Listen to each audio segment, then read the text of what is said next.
Buenos días, hermanos. Pueden sentarse.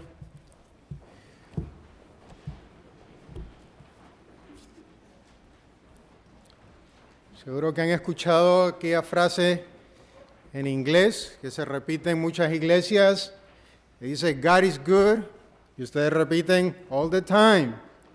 All the time, God is good. Sería, Dios es bueno todo el tiempo. Todo el tiempo, Dios es bueno. ¿Me acompañan? ¿Lo decimos? Dios es bueno. Todo el tiempo, Dios es bueno. De nuevo, estamos como los párvulos, ¿no? Dios es bueno. No, ustedes repiten todo el tiempo. Una vez más. Dios es bueno todo el tiempo. Amén. Sabemos que es inevitable. ¿Y por qué hice esto? Para tratar de levantar el ánimo. Ok, tal vez será porque faltó la batería, pero que se sienta un poco ese ánimo. Y es inevitable el pasar desapercibido. No podemos pasar desapercibido la época en la cual hemos llegado. Es decir, tenemos al lado árbol, luces, decoraciones afuera, en las calles.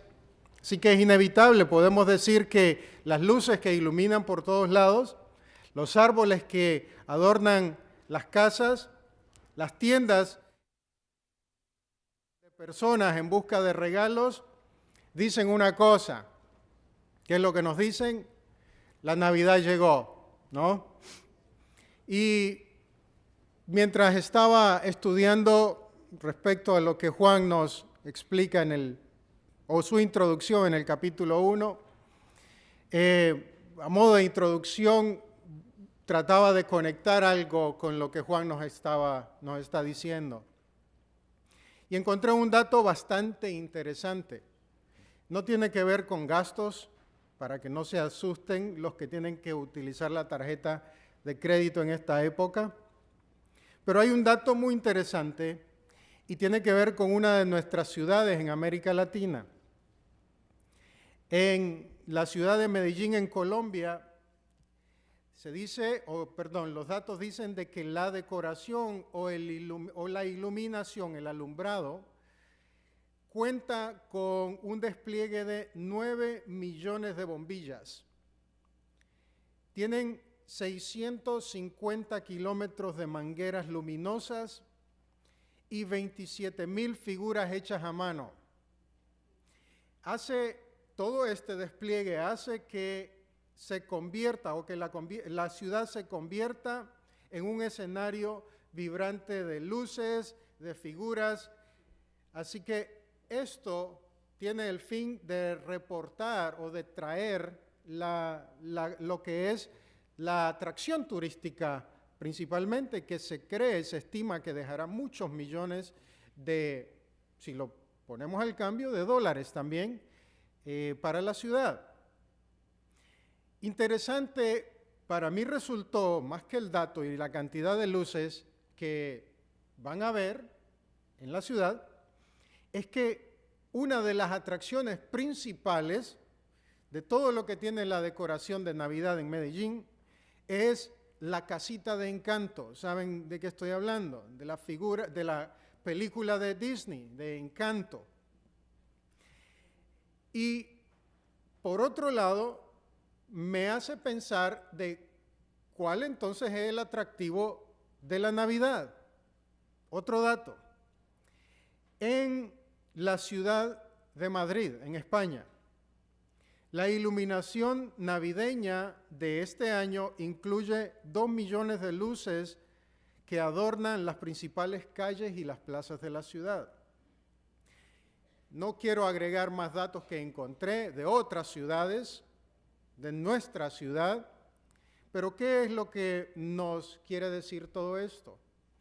Más allá del gasto que se incurre en toda la decoración, me lleva a pensar de ¿qué es la Navidad entonces? ¿Qué es lo que se celebra en la Navidad? ¿Qué es lo que la iglesia, nosotros, tenemos que a ser distinto, ser diferentes, marcar una línea respecto a cómo se percibe la Navidad afuera y qué usted y yo podemos y debemos hacer respecto a nuestro acercamiento a la Navidad. Sin duda de que habrá alguien que le pregunte qué es la Navidad. De hecho, recuerdo un pasaje hace algunos años, un compañero de trabajo, musulmán, no comía cerdo para nada. En una ocasión cometí un error, le regalé algo que tenía cerdo y quería vomitar. Sin embargo, ese mismo amigo, lo considero un amigo, mi amigo, me llamaba para felicitarme en Navidad, cosa que me sonaba contradictorio, porque para ellos Jesús no es Dios. Lo mismo suele pasar con los testigos de Jehová o con los mormones. Jesús no es Dios.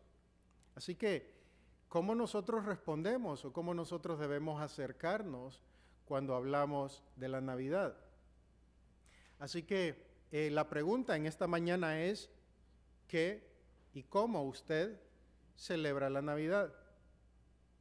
La Navidad no es solo una época de alegría reflejado en el materialismo que está presente, sino que en la Navidad celebramos la llegada de la luz del mundo, de aquel que trajo vida y que ofrece la potestad a los hombres de ser hechos hijos de Dios. Alguien escribió en el pasado y dijo de esta forma, dice, la Navidad no es una fiesta de consumo, es la fiesta de un niño que vino a darnos vida. Los escritores cristianos a lo largo de la historia han señalado la importancia de conocer a Jesús, porque en Él encontramos verdad, vida y luz. Ignorar a Jesús es, por lo tanto, vivir en oscuridad. Y el ignorarlo también sería el perder la razón de la celebración. Para comprender quién es Jesús, debemos recurrir a la palabra de Dios, debemos ir a la Biblia, que es la fuente primaria que revela no solo la identidad de Cristo, sino también su propósito y su impacto con su venida al mundo. La Biblia es la que nos describe detalladamente quién es, cómo llegó, por qué vino y cuál fue el alcance de su misión aquí en la tierra. Así que en esta mañana vamos a ver 3 puntos. El primero de ellos vamos a hablar respecto al Verbo eterno, que Dios se acerca a la humanidad. Y eso ya lo leímos, el hermano Emanuel lo leyó por nosotros en Juan capítulo 1, del versículo 1 al 3, y también el versículo 14 hace la confirmación.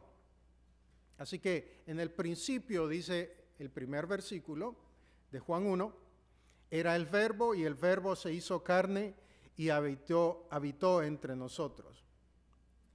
Juan inicia esta introducción en su evangelio con las palabras, en el principio era el Verbo. Juan hace, por supuesto, intencionalmente esta introducción. ¿Qué es lo que Juan nos quiere decir a nosotros, los lectores, y a los lectores de su tiempo? ¿Qué es lo que Juan le quiere decir? En el principio era el Verbo. Lo hizo con el propósito de aclarar quién era Jesús, de dónde vino y también su misión. Les escribe a la iglesia del siglo I.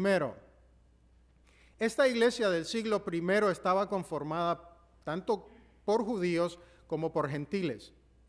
Por aquel entonces circulaban creencias filosóficas.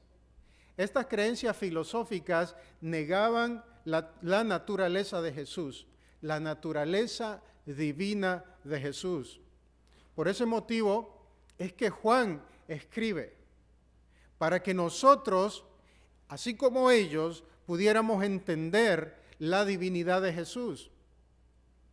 El Evangelio de Juan enfatiza que Jesús es el eterno Hijo de Dios. Así lo dice Juan en el capítulo 21, al final de su evangelio. Dice, les he escrito esto para que creáis que Jesús es el Hijo de Dios, que Jesús es Dios. Él vino al mundo para salvar al hombre. Así que al leer nuevamente el capítulo 1, versículo 1, dice, en el principio era el verbo era con Dios y el verbo era Dios. No podemos pasar desapercibido, por lo tanto, que hay una repetición de la palabra verbo. Es una de las cosas que aprendemos en que tenemos que observar el texto y cuando el texto se repite una palabra es un llamado de atención para nosotros. Así que Juan a propósito utiliza el sustantivo verbo. Además, como inicia su introducción es en el principio e inmediatamente aquellos que hemos leído Génesis, tenemos que volvernos ¿a dónde? Al capítulo 1, versículo 1 del Génesis, que dice, en el principio creó Dios los cielos y la tierra. Ahora Juan está haciendo un paralelo del principio en Génesis con el principio. ¿Quién era en el principio? ¿Quién estaba en el principio? Era el verbo. Así que Juan nos habla acerca de la procedencia de este verbo, de la naturaleza de este verbo, del carácter de este verbo.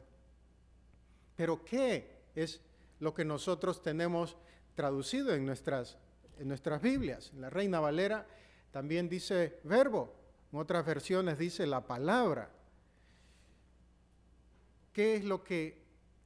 ¿Cómo entendemos esto? No debemos entenderlo como aquella canción, Jesús es verbo, no es sustantivo. No podemos adaptarlo a lo que aprendimos en primaria, que el verbo es movimiento, es acción. No es bajo ese contexto que nosotros tenemos que acercarnos a lo que Juan nos está diciendo. Sino que en la filosofía griega, el logos, como se traduce, y usted me va a escuchar decir logos en lugar de verbo, que es la palabra en el griego, el logos representaba el principio racional que gobierna el universo. Así que los griegos filósofos consideraban que el logos era la razón divina de orden y cohesión en el cosmos. En otras palabras, ellos miraban y observaban todo y consideraban que no era un evento al azar que las nubes estuvieran en su lugar, que el mar no saliera de su cauce, o los ríos de su cauce y el mar de sus límites, que por qué las estrellas no caían sobre la tierra. Ellos decían, el logos, algo, tuvo que haber dado orden en medio del caos. Ese es el pensamiento filosófico y a propósito es que Juan les está escribiendo de que en el principio hay un orden, pero ¿quién es ese orden? Para ellos no era una personificación, para los griegos me refiero. Para ellos simplemente era algo que sucedió, y a eso que sucedió y le daba orden a todos, le daba sentido a todo, era el logos. Nuevamente, como les dije hace un momento, Juan no solamente le escribe a los griegos, pero Juan también le está escribiendo a los judíos. La iglesia del siglo I, la que él escribe por allá en el año 60 después de Cristo, es una iglesia compuesta de gentiles, no judíos y judíos. Así que en el pensamiento judío, el logos se vincula con la idea de la sabiduría de Dios y podemos leer eso en Proverbios capítulo 8. ¿Qué era lo que el judío pensaba? De que el logos era el agente de la creación y el intermediario entre Dios y la humanidad. Así que vemos que hay dos acercamientos hacia qué era lo que significaba. Y por eso es que Juan les dice a la iglesia que en el principio el Verbo existía y que el Verbo estaba con Dios y que ese Verbo, el Logo, era Dios. Así que Juan está personificando la sabiduría que los judíos consideraban y por otro lado el orden que los griegos entendían como el Logos. En el Evangelio de Juan, así que el autor toma esta idea y la aplica a Jesús. Lo identifica con el Logos, la palabra que se hizo carne en Jesucristo. Y lo dice más adelante en el versículo 14. Y la palabra o el Logos, el Verbo, se hizo carne. Y se hizo carne y habitó entre nosotros. Señala, por lo tanto, que Cristo, el Logos, que es un título para Jesús, habitó desde el principio. Que no solamente era algo que salió de la nada. Juan les está diciendo, Él es desde el principio. Él es una persona divina. Él vino y tomó la forma de un hombre. Se vistió de humanidad. Puso sobre esa esencia de Dios, le puso carne, huesos, tejido, piel. Y es lo que Él está tratando de decir. ¿Por qué? Porque había muchos que estaban negando que Jesús fuera Dios. Como sucede hoy en día. La Navidad hoy en día tiene muchas cosas. Pero de entre lo que se celebra o se le considera como el sentido y la atracción, el Logos, Dios hecho carne, dudo que esté presente en las celebraciones.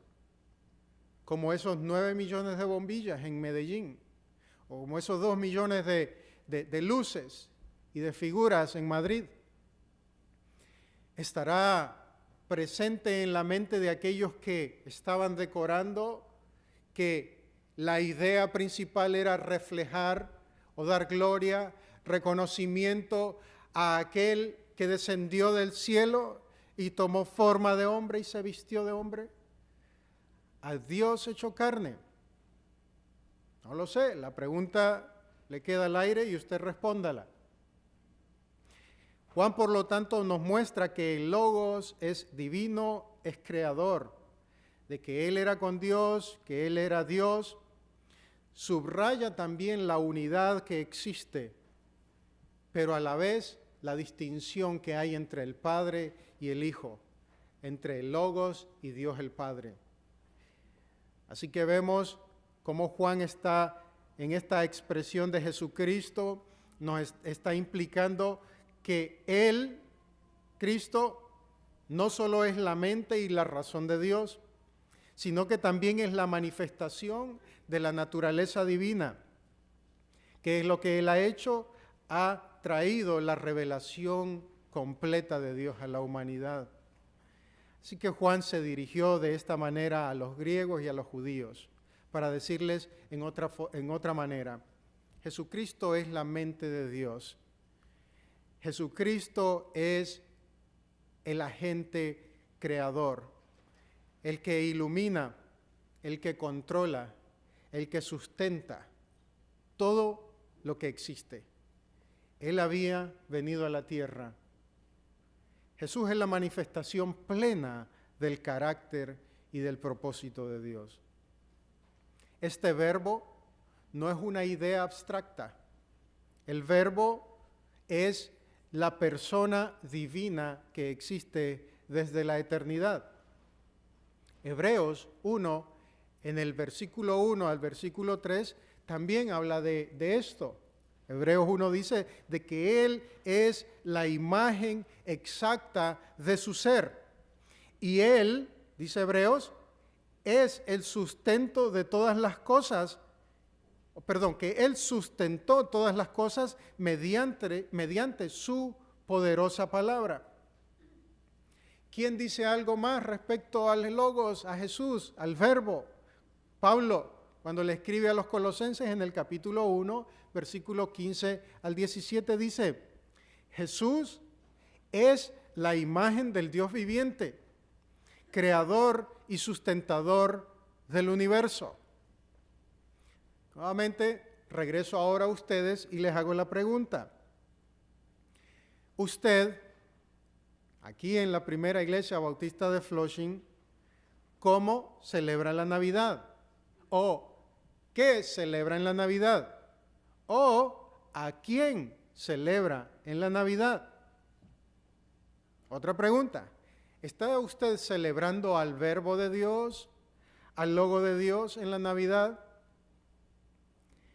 ¿Celebramos o recordamos a ese Logos, al Verbo de Dios, con profunda gratitud en nuestros corazones? ¿Celebramos a Jesús en la Navidad recordando que Dios irrumpe en la historia humana cuando envía a su Hijo y nace en un pesebre en Belén? No hablo acerca de las figuritas del pesebre, sino que si en su corazón y en su mente tienen la claridad respecto a lo que hacen en Navidad, así tienen la conciencia, el entendimiento claro respecto a el sentido absoluto de qué es lo que celebramos en Navidad. Ya sea en Medellín, con sus 9 millones de bombillas, o en Madrid, con 2 millones y tanto de bombillas y de figuras y todo lo demás, o puede ser aquí mismo en Brooklyn, en Dykers Heights, en donde las calles se iluminan y hay cualquier cantidad de despliegues. Decoran las casas para tratar de mostrar cuál casa es la más asombrosa, qué casa tiene las luces en el techo y en el árbol. Hace años yo fui y me llamó la atención mucho esta figurita. El ingenio que pusieron a trabajar, hicieron una figura mecánica, se movía, y era Santa Claus, Papá Noel. Subía escaleras literalmente, lo miraba subiendo y uno pensaba, ¿cómo hacen? Y bajaba por una chimenea y salía por el otro lado. ¡Qué ingenio! Pero la pregunta es, ¿estaba Jesús en la mente del que estaba diseñando al Papá Noel subiendo por el árbol, por la chimenea, por donde sea? ¿O está en la mente del que está comprando tantas bombillas y luces y todo lo demás para ponerla en su casa? Yo digo que no. Quizás me sea aventurado de mi parte decirlo, pero creo que no, porque vemos en nuestros vecindarios, es decir, lo veo cuando voy de regreso a casa, que las mismas propiedades, las mismas casas que hace un mes atrás tenían arañas y telarañas y calabazas y un esqueleto, ahora lo quitaron y pusieron un bastón y luz y un árbol. Eso es lamentable. Es lamentable porque Jesús no es el motivo de la celebración.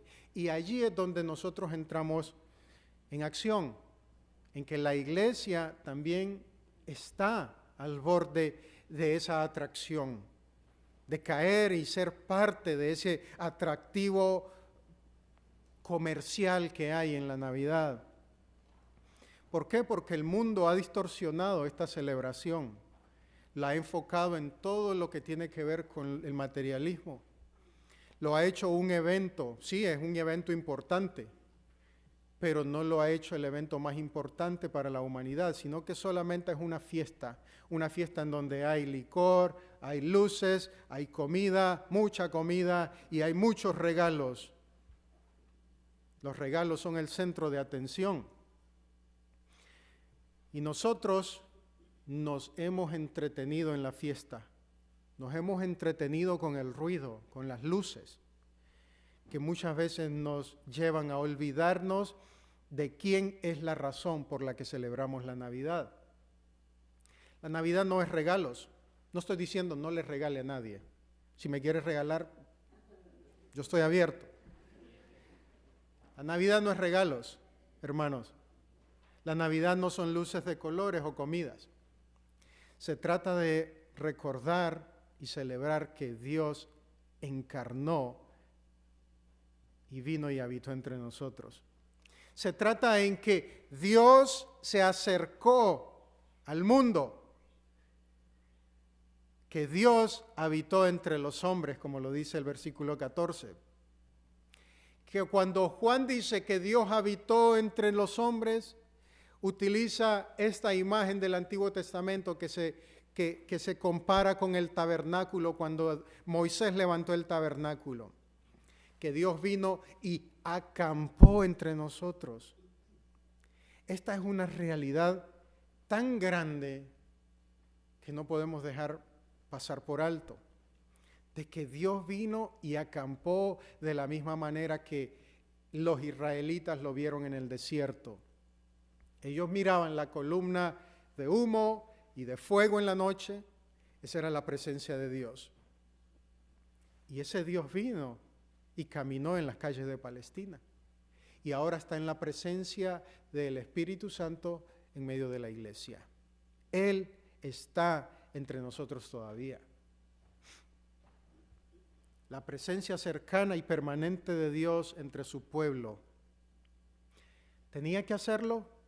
Dios no tenía que hacerlo, pero fue y ha sido el regalo más preciado para la humanidad. No existe nada más valioso que Jesús. No hay nada que se le compare, absolutamente nada. Ni las galaxias, si usted pone los universos y pone todo, absolutamente todo lo que existe, nada puede sobrevalorar lo que Jesús representa. Nada en el universo.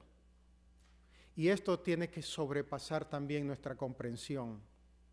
Pablo le decía a los efesios, orando, lo siguiente, en el capítulo 3, versículo 17, les decía, yo quiero que ustedes, le decía, estoy parafraseando, los cristianos, experimenten la plenitud de Dios, que lleguen a comprender el amor de Cristo, que aunque vasto e incomprensible, puede ser experimentado. Y eso es lo que sigue siendo vigente para nosotros hoy, que es necesario, no hay nada más importante que nosotros debemos perseguir, buscar, anhelar, que es que comprendamos el amor de Cristo, que entendamos quién Él es, la persona de Jesús, que lleguemos a experimentar el amor de Dios que fue manifestado en Él, que es vasto, que es alto, que es profundo, que es ancho, que Él es el verdadero motivo para celebrar la Navidad. El verdadero motivo de la Navidad.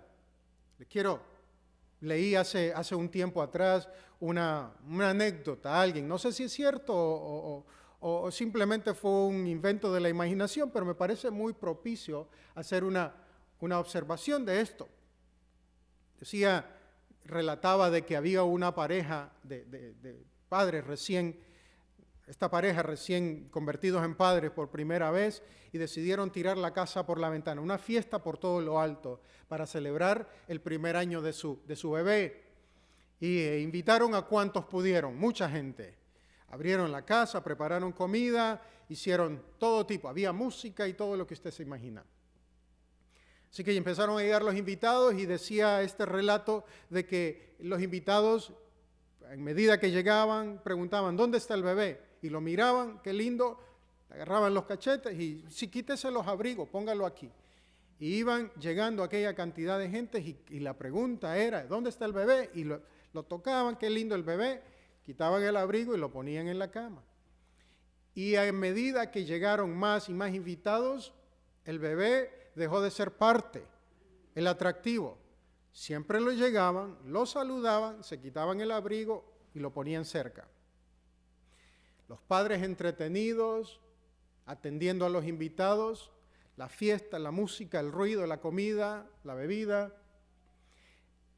De un momento a otro se acuerdan al rato, y el bebé. Corren a ver al bebé y el bebé estaba casi cubierto de abrigos.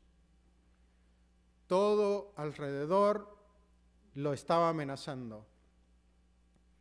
Afortunadamente dice el relato que el bebé no sufrió ningún daño. Pero eso es lo que sucede hoy en día. La Navidad no se trata del bebé, el que nació, no se trata de la razón de la fiesta.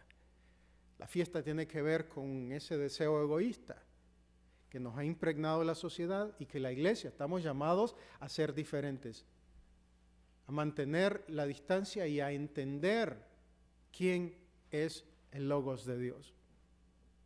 Juan dice en el versículo, en este segundo punto, que tiene que ver con que el Logos es la fuente y el sustento de la vida. Es decir, que usted y yo estamos aquí porque Cristo ha decidido sostenernos hasta hoy. Porque Cristo ha decidido mantenernos con vida hasta hoy. Así lo dice Juan. En Él estaba la vida y la vida era la luz de los hombres, versículo 4. Y aquí, por supuesto, sobresale nuevamente una palabra que se repite de parte de Juan. La palabra es luz. Y esta palabra presenta, a Cristo como la fuente de la vida. Es la vida que experimentamos cada día, proviene de Él. Pero no solamente la vida física, no solamente tiene que ver con lo material, lo tangible, sino con que Él es la fuente de la vida espiritual. Él nos capacita para vivir en comunión con Dios a través de su Espíritu Santo. Jesús mismo dijo, yo soy el camino, en Juan 14 dijo, yo soy el camino, la verdad y soy la vida. Esta vida es eterna, es una vida que no solo dura para siempre, sino que es una vida abundante. Es decir, no es como llegué. Decíamos en la escuela, cuando teníamos examen y sacábamos 60, pasé raspadito. Aquí no es simplemente llegar y metí el pie y ya me salvé, sino que Cristo vino para darnos una vida en abundancia, en Él. Una vida que tiene propósito, una vida que también está llena de paz, una vida con sentido. Juan pasa de la afirmación de que el verbo, en el principio la vida estaba en el verbo, a decir que la luz, el verbo mismo es el contexto y simboliza la verdad y la santidad de la vida divina que proviene de Dios. Jesús es esa luz. Jesús es el que irradia en nosotros el sentido de la existencia. Mientras que la vida es luz, tiene otro efecto esa luz. Es decir, Jesús mismo como luz tiene también otro efecto. No solamente el proveernos, el sustentarnos, el darnos esa capacidad de que existimos hoy, sino que a su vez Jesús lo que hizo cuando vino y se encarnó como hombre fue el disipar la oscuridad, las tinieblas. Y eso tiene un simbolismo en Juan.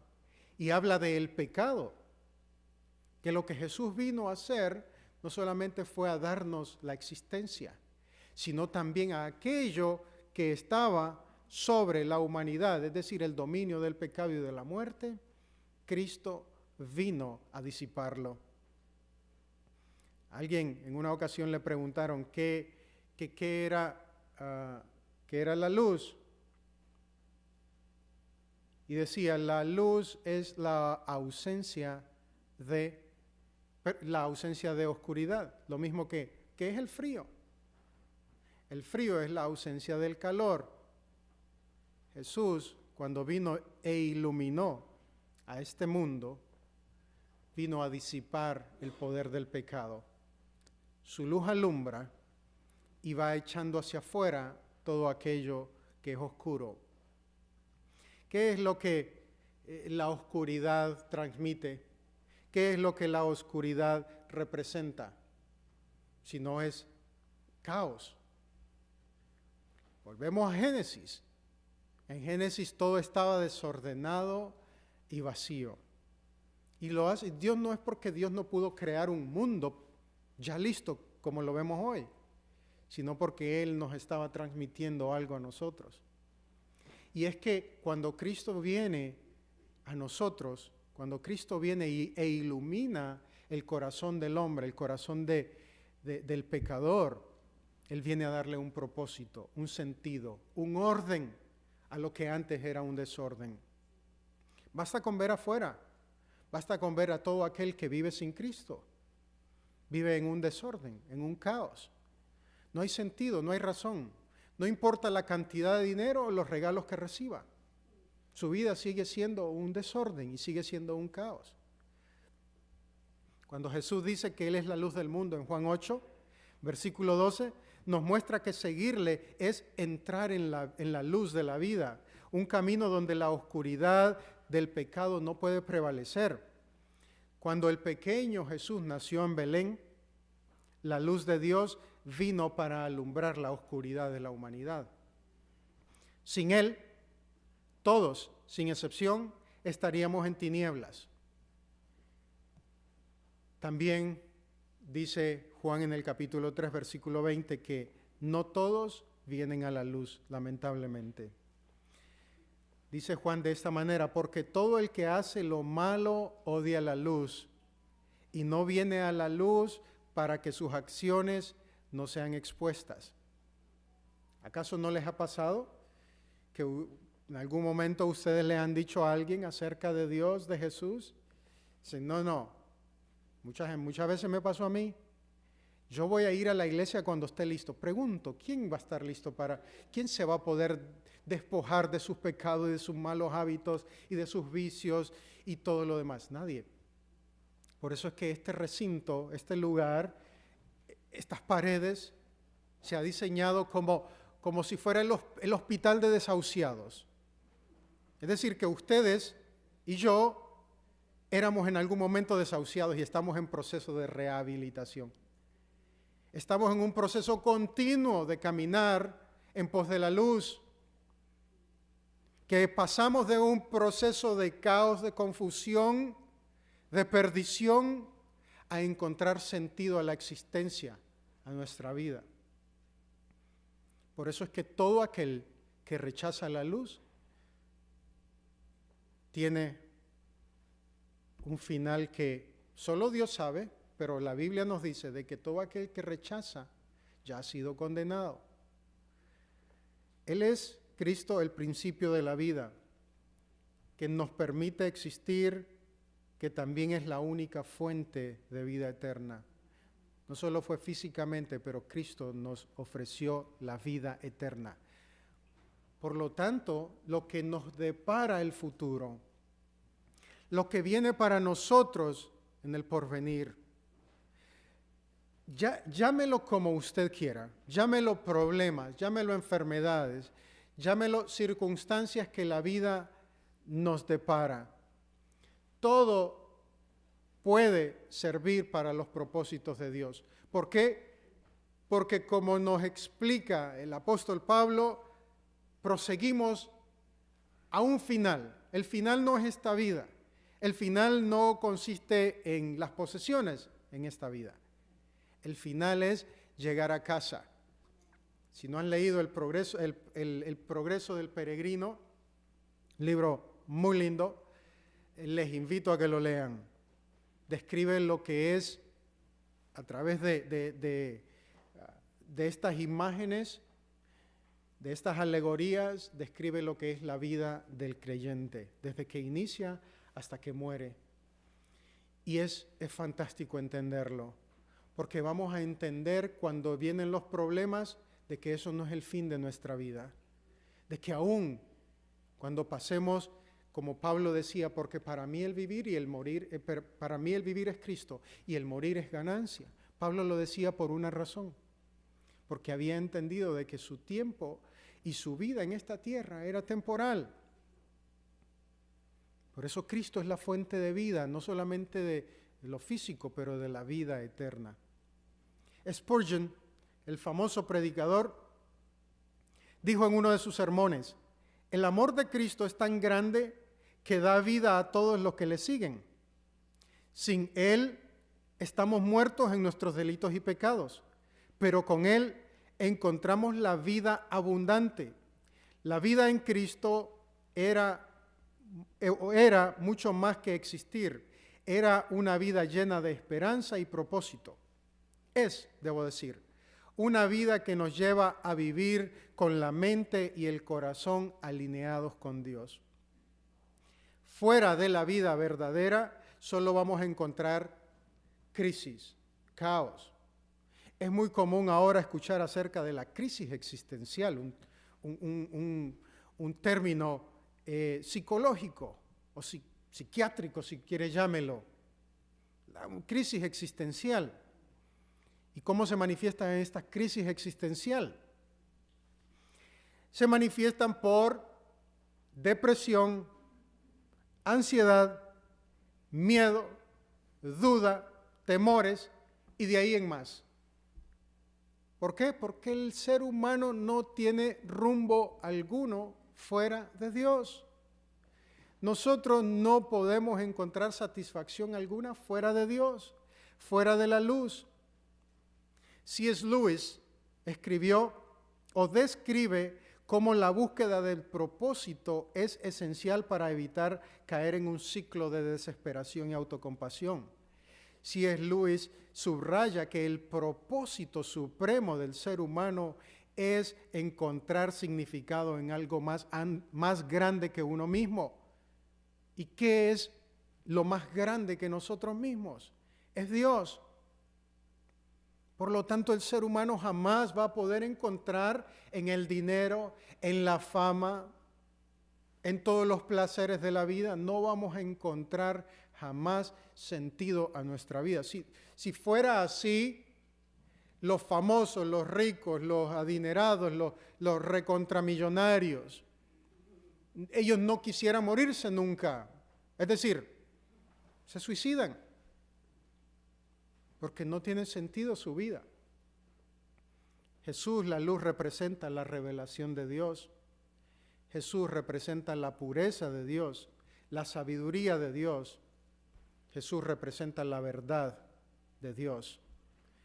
La verdad que es contraste a la mentira, la luz que es contraste a las tinieblas, los cuales simbolizan tanto la oscuridad, el pecado, la muerte, la ignorancia. Juan lo que hace es un claro contraste entre la luz y las tinieblas. Nos demuestra a nosotros cómo cuando Jesús vino al mundo a traer la luz, a un mundo que estaba sumido en oscuridad, a un mundo que andaba en tinieblas, nos vino a dar vida y luz. En una ocasión, cuenta una historia que un joven estaba buscando desesperado respuestas sobre la vida y la verdad y se acercó a un predicador en la calle y le preguntó si existía alguna manera de salir de la confusión en la que se encontraba. Aquel predicador le dijo: hijo, tu vida está llena de tinieblas porque te falta la luz.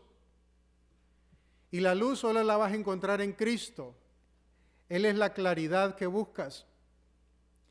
La luz de Cristo es tan poderosa que a pesar de la oposición que hay del pecado, las fuerzas de este mundo, las fuerzas del mal de este mundo, no la pueden apagar. Así lo dice el versículo 5.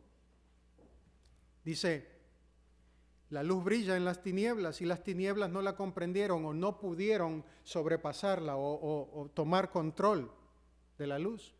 Cristo es la luz. Nunca se apaga. La luz de Cristo invade las tinieblas del pecado e ilumina nuestros corazones y nos da dirección y esperanza. Es increíble escuchar testimonios.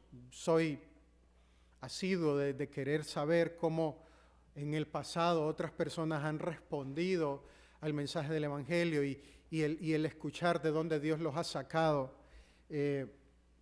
Hay cualquier cantidad de relatos respecto a lo que Dios ha hecho en la vida de personas que en el pasado estuvieron en la oscuridad más profunda.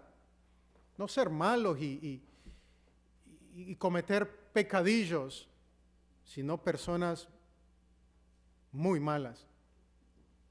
En una ocasión, un guardia de seguridad, un guardia nazi, debo decir, por el 1945, presenció la ejecución de un cristiano.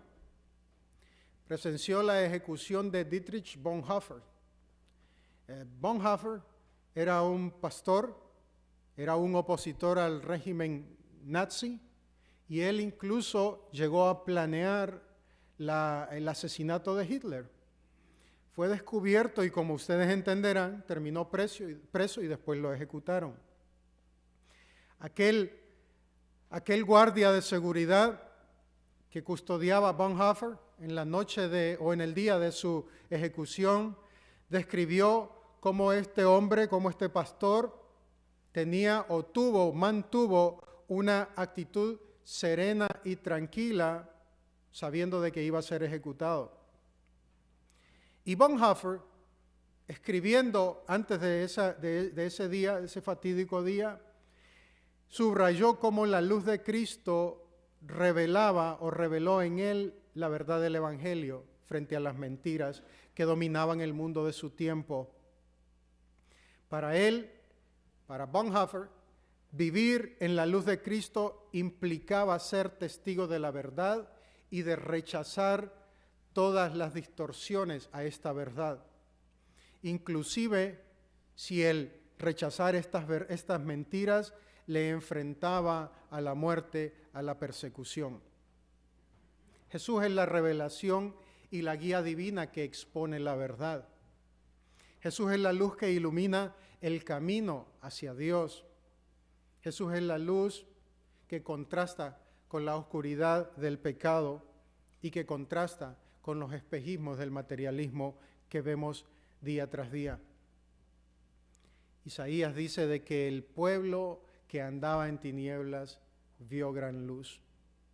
La pregunta, nuevamente, ¿es Jesús la luz de tu Navidad o son las bombillas que alumbran los regalos? ¿Es Cristo el que despeja las dudas de tu vida cuando te sobrecoge la ansiedad, cuando hay épocas de desatino, desazón, desconcierto en tu vida? Su palabra es la luz que puede iluminar nuestro camino. Salmo 119. Es Jesús quien orienta tu existencia. ¿Es Jesús tu norte? ¿Es Jesús el timón de tu barco? Porque un barco sin timón está destinado al naufragio.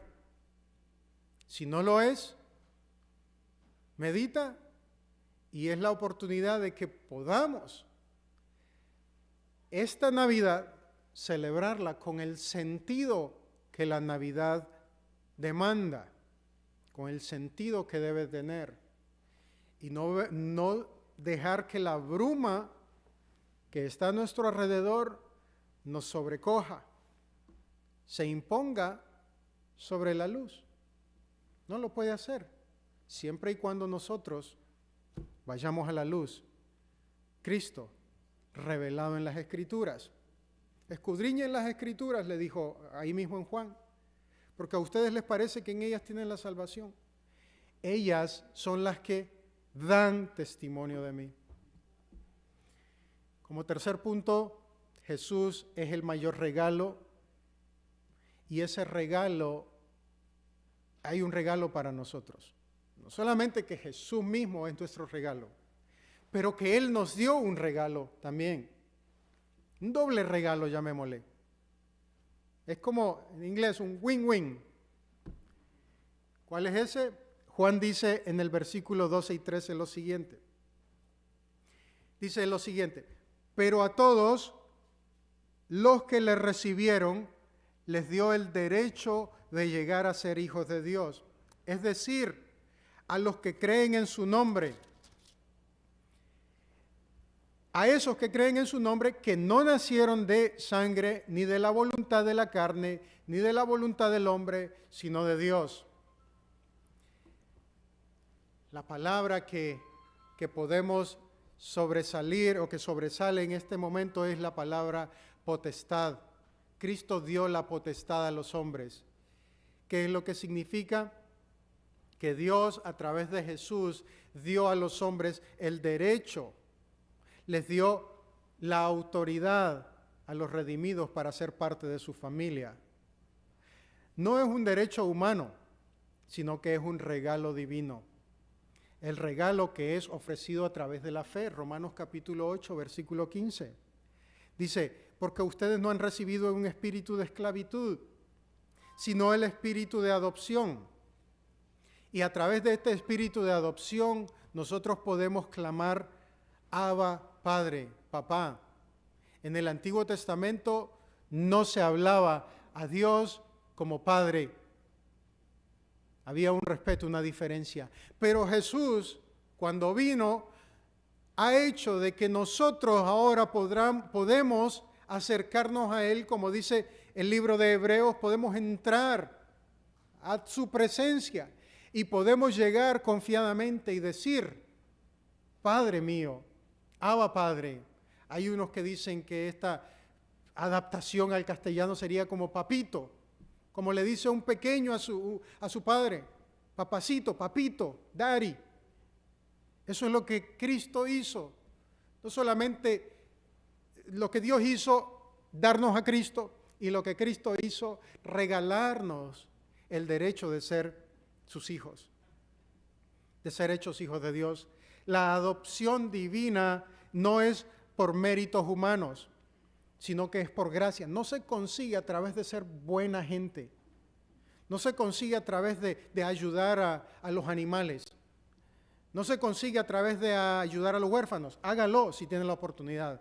Por favor, hágalo.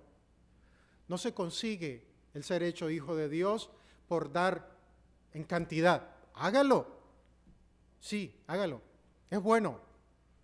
Pero no se consigue la salvación a través de esos medios.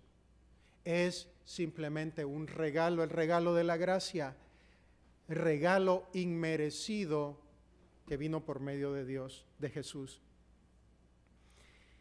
Jesús nos ama mucho más de lo que nosotros nos imaginamos.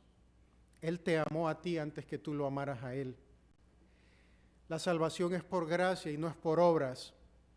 Y decía C.S. Lewis nuevamente, describiendo a Dios como un padre que adopta a un niño huérfano, que no solo es para darle hogar, sino que este padre que adopta a ese niño es para transformar su naturaleza completamente.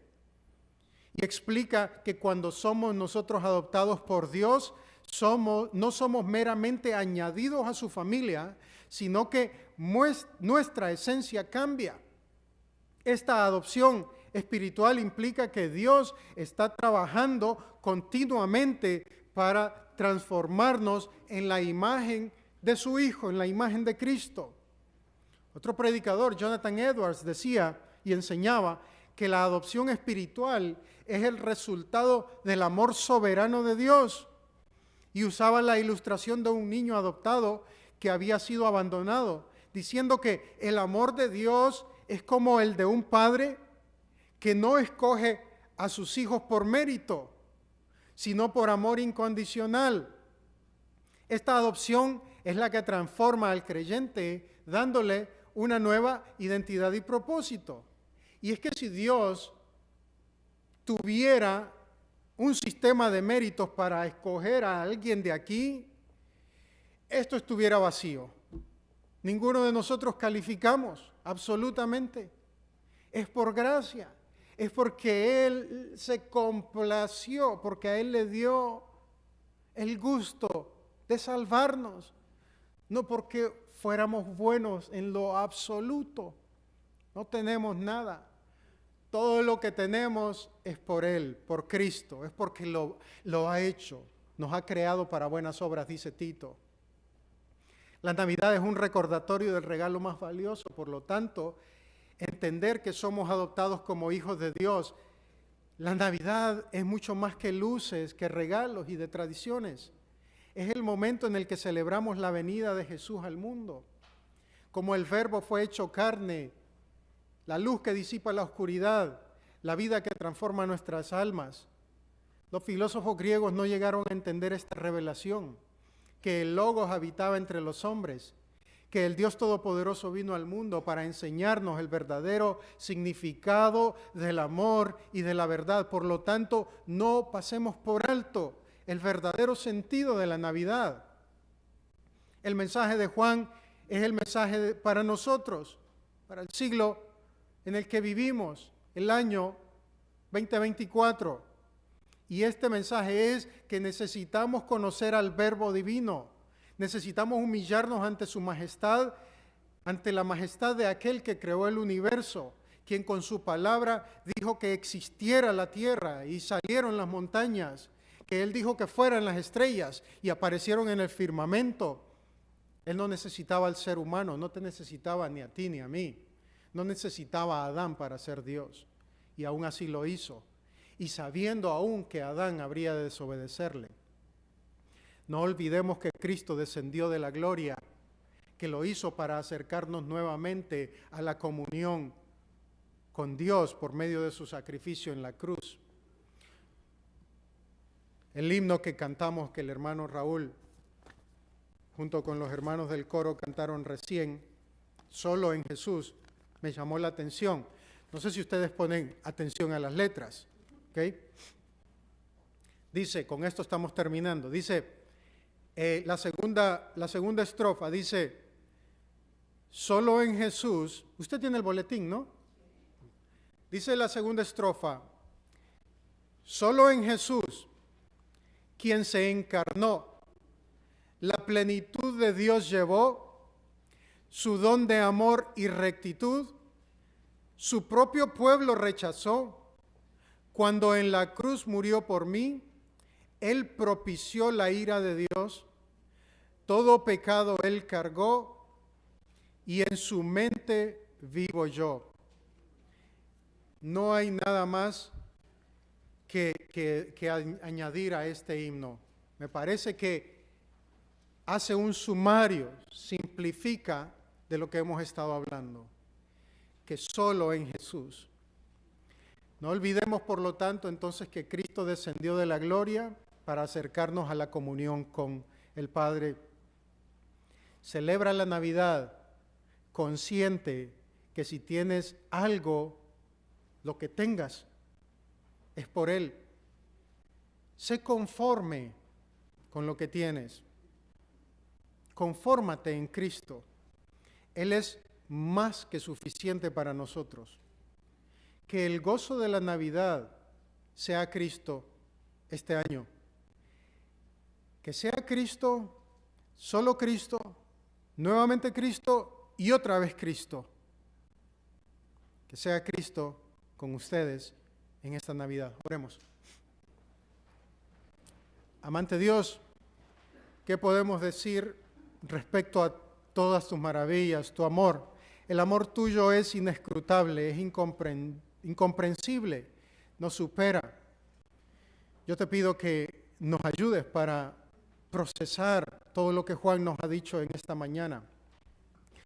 Lo que el apóstol Juan escribió en su evangelio, revelándonos la verdad de Jesús, revelándonos que Él es el verdadero motivo y la razón de nuestra existencia, y que si algo tenemos que celebrar es Él. Que rechacemos todo aquello que trata de desviar nuestra mente y de alejarnos del propósito real en esta temporada. Que seas tú bendiciendo a cada uno de mis hermanos y que les des claridad, pensamiento, y que les des, Señor, el ánimo pronto para poner en práctica lo que aprendemos a través de tu palabra. En el poderoso y único nombre de Jesús oramos a ti. Amén.